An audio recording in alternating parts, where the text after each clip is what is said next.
haven't even said this yet, but probably like the most important thing for us, and the reason a lot of this works, is that the metal reacts with air on its surface and it forms a skin. Actually, you'll appreciate this. It's just right over here. I'll grab it.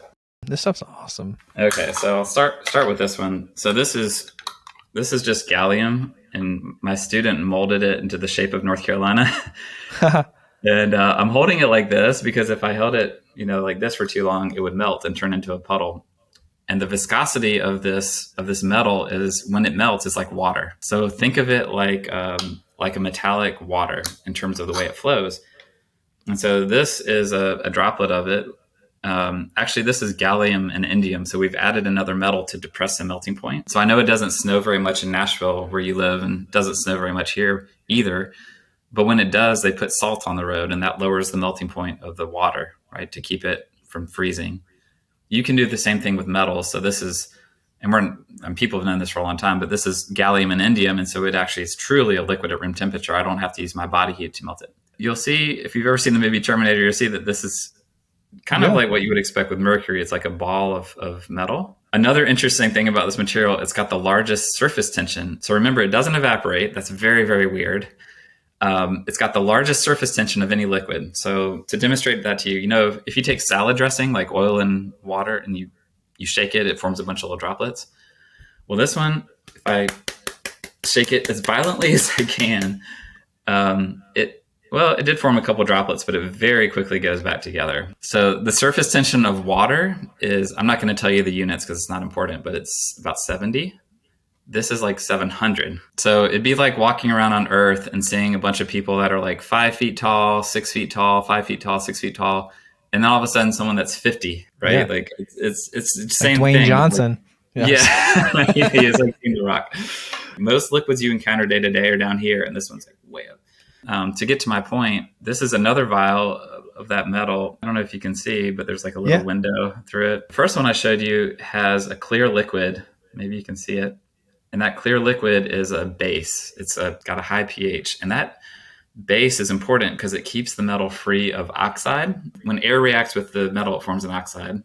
And this will dissolve it away. So it acts like mercury.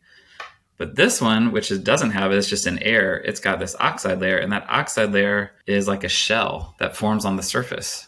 And you'll see later when we show you the videos, we can use that to actually shape the liquid. And this one, when there's no shell, no matter what I can bang on it and whatever, but it ultimately forms a sphere because of the surface tension, the Dwayne Johnson surface tension.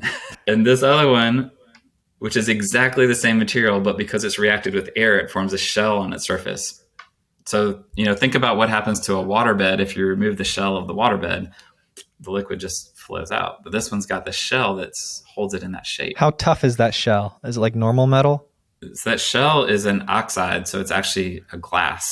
So it's not very strong, and it's only 3 nanometers thick. So it's only a few molecules thick, tens of molecules thick. So it's very thin. So if you were to touch that, it would feel like wet paint. Okay. But that's important. We actually want that because when we put this into a stretchable wire, like I've got one here, this is just a piece of rubber, and the metal is inside of it. We've actually injected it inside. That's why it looks like kind of like a barbell shape.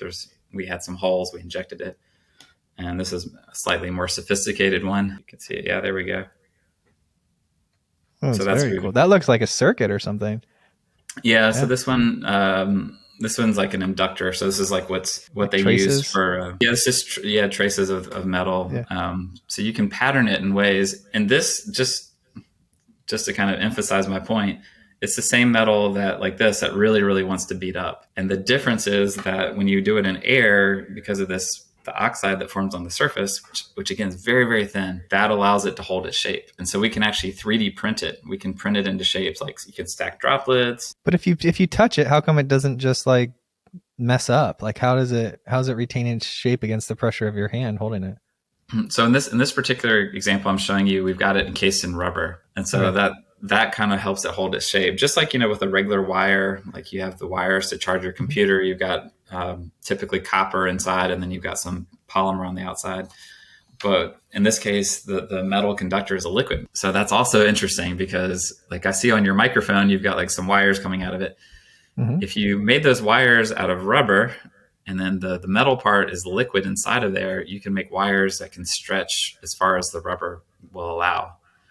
So for example, we've made headphone wires that are, and there's some videos we can look at, made headphone wires that can stretch, 10 times the original length. So it kind of gives you the best of both worlds. You get the conductivity of a metal and the stretchability of a rubber.